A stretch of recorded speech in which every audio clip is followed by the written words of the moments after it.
को एक प्रेरणा दी है। कैसे स्पिरिचुअल टूरिज्म का एक हब, एक शहर बन सकता है। 2017 के पहले अयोध्या का लोग नाम लेने से डरते थे, जाने से डरते थे। जब मैं मुख्यमंत्री बना, अयोध्या का मेरा पहला दौरा था, लोग मुझसे कहते थे आप ये क्या कर रहे हैं। जहां दीपोत्सव का कार्यक्रम कर रहे थे तब भी लोग हमसे कह रहे सब क्या कर रहे हैं आप एक बवाल अपने सिर में लेने जा रहे हैं। हमने कहा बवाल नहीं, समस्या का समाधान हम करने जा रहे हैं। समस्या का समाधान, अयोध्या में बिजली नहीं मिलती थी। मुझे तो अच्छा लगा कि आप सभी लोग अयोध्या भ्रमण करके भी आए हैं। देखिए, बदलाव उसी को एहसास होगा जिसने पूर्व की स्थिति को देखा होगा। पूर्व में आपने देखा होगा अयोध्या को, गलियां बहुत संकरी थी। जो आज के दिन पे राम पथ है, धर्म पथ है या भक्ति पथ है, इनको आपने देखा होगा सभी सिंगल लेन से जुड़े हुए थे। सिंगल लेन की सड़कें, बिजली के तार जोड़ते थे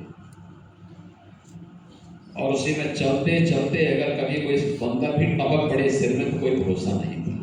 ये अयोध्या के एक सामान्य दिनचर्या का हिस्सा हुआ करता था। गंदगी, दुर्व्यवस्था, कोई सुविधा नहीं।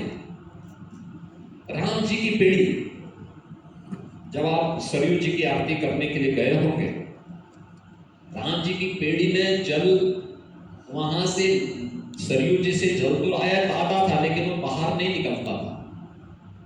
वो पौंड था, एक पौंड था, वो पेड़ी नहीं थी, पौंड था। वहीं जल सड़ता था, बदबू थी, अव्यवस्था सी थी। आज आप देख रहे होंगे, आप सोचो ना, भगवान राम हजारों वर्ष पहले आए होंगे पुष्पक विमान से, लेकिन अयोध्या वासियों को हजारों वर्षों में कभी विमान में बैठने का अवसर नहीं मिला। आज वहां 4 लेन की चारों ओर से कनेक्टिविटी है।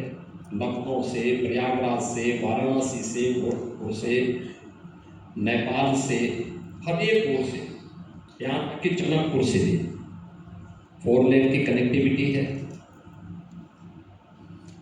Double broad gauge railway line के साथ अयोध्या जुड़ चुकी है। पहले मीटर गेज की लाइन थी, सिंगल लाइन।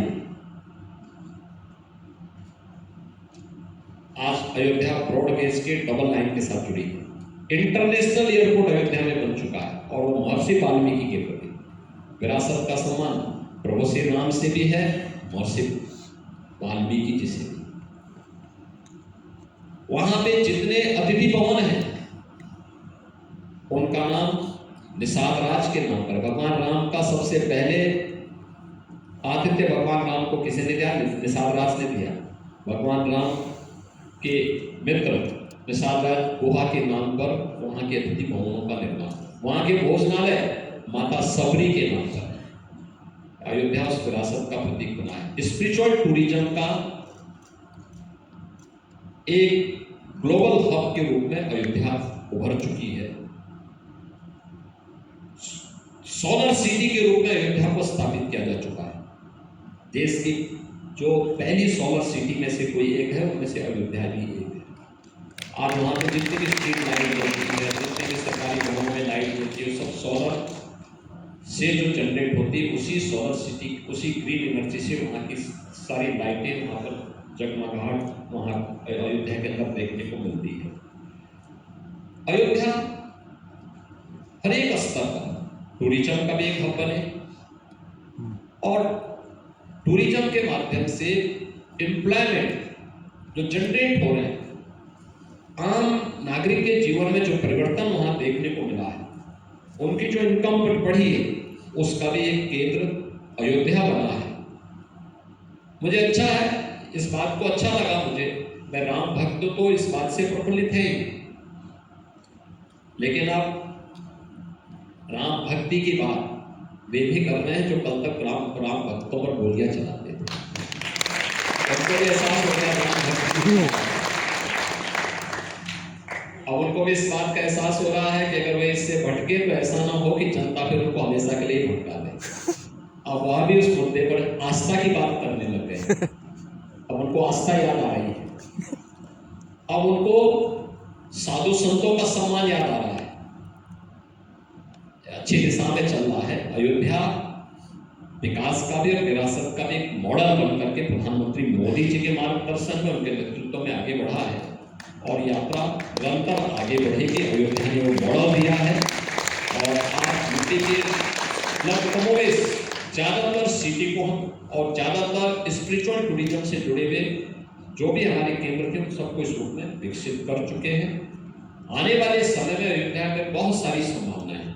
उन संभावनाओं को आगे बढ़ाने के लिए सरकार पूरी युद्धस्तर पर कार्य कर रही है और मेरा मानना है कि यूपी की इन संभावनाओं को, जो सर्विस सेक्टर में यूपी की संभावना है, यानी केवल हम लोगों को यहाँ के अन्नदाता किसानों के या निवेश और उद्यमिता के क्षेत्र में ही नहीं बल्कि सर्विस सेक्टर में यूपी की इन संभावनाओं को आगे बढ़ाने के लिए भी जो हमारे पास सबसे अच्छा है वो स्पिरिचुअल टूरिज्म का है। अयोध्या है, काशी है, विंध्यवासिनी धाम है, प्रयागराज है, मथुरा वृंदावन है, नैमिषारण्य है, बौद्ध पर्यटन के केंद्र हैं, सर्वाधिक जैन तीर्थंकर भगवान ऋषभदेव आदिनाथ के रूप में पहले तीर्थंकर से लेकर के और भगवान महावीर का महापरिनिर्वाण भी उत्तर प्रदेश की धरती में पावागढ़ में हुआ था। ये सभी यूपी से जुड़े हुए स्थल हैं।